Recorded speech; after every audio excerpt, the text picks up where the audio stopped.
Hi guys, this is Harris Sultan, the ex-Muslim atheist. I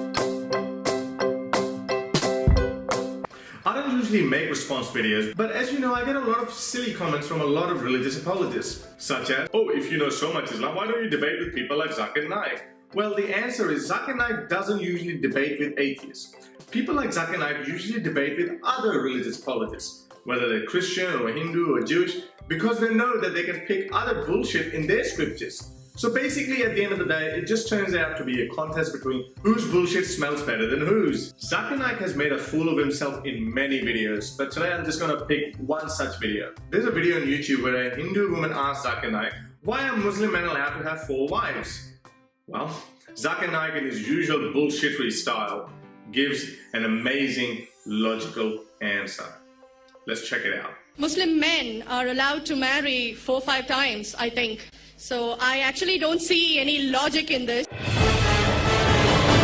If you read the Hindu scriptures in Ramayana, the father of Sri Ram, how many wives did he have?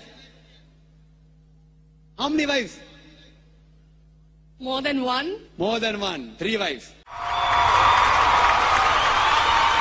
Shri Krishna, according to Mahabharata, how many wives he had? Unlimited. Not unlimited, you don't know your scripture well. No. Not 4, not 100, not 1000, 16,108 wives. So why can't we Muslims have 4? What's the problem? If you read the Bible, Abraham had 3 wives. Solomon, he had 700 wives. You see what the genius of Dr. Zakir Naik did there? This is a classic case of whataboutery. Because the questioner was a Hindu woman, that's why he had to attack her religion. He basically said, why are you talking about my religion? Your religion is worse than mine. Okay, I can't do as good an impersonation as Vidu is. An atheist here would have had no problem in rebutting him. He would have simply said, yeah, sure, both religions are bullshit, made by men for men to satisfy their manly urges. Up until this point, he has wasted everyone's time and not given a single defense for Islam and Muslims' 4 wives. But he will try to give it later on. Quran says in Surah Nisa chapter 4 verse number 3, marry women of your choice in 2s, 3s or 4s. But if you can't do justice, marry only one. This statement, marry only one, is only given in the Quran and no other religious scripture. Justice. What does Zakir Naik mean by justice? Well, people like Zakir Naik generally mean by justice that if you buy nice clothes for one wife, you should buy equally nice clothes for the rest of the 3 wives as well. If you buy a house for one wife, you should buy houses for the other wives as well. If you sleep with one wife, you should equally sleep with the other 3 wives as well. I think Viagra was invented for Muslim men so they could perform their religious duties. Jokes aside, the question here is, what if a woman can do justice? What if, in a world like this, there is a rich woman who can pick up 4 husbands from the streets and give her equally nice clothes, houses, and sleep with them? The common bullshittery that we get from Muslim apologists is that, well, parents have to know who the father is, and if a woman is sleeping with multiple men, she's not going to know who is the daddy. Like everything else, Quran comes up with a glorious idea which benefits men but not women. But that ignores many questions, such as, what if a woman is infertile? She's never going to have babies. So if the parenthood of a baby is in question, then there's no problem if a woman is infertile. She's never going to have any babies, so the problem of finding out who the father is never going to arise. The other problem is, what if you can use contraception, pills or condoms? In that case, a woman, hypothetically speaking, can use condom with her 3 husbands, but with one husband, she doesn't have to wear one. Then she has a baby, everyone knows who's the daddy. And lastly, if you don't trust your wife, if you don't trust her word, what about DNA testing?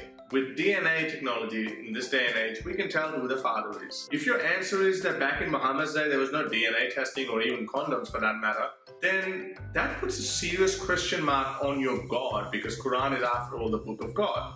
The God who claims to know everything, past, present, and the future. So when he made this rule for 4 wives for a husband, and not the other way around, does that mean he didn't know that there will be a time when condoms, pills, and DNA testing would be readily available? Think about it. This can only mean one thing. The author of the Quran had no idea what he was talking about. He made up a verse so he could keep the men happy. Because with men, you can spread your religion. It's not compulsory, it's optional. It's optional.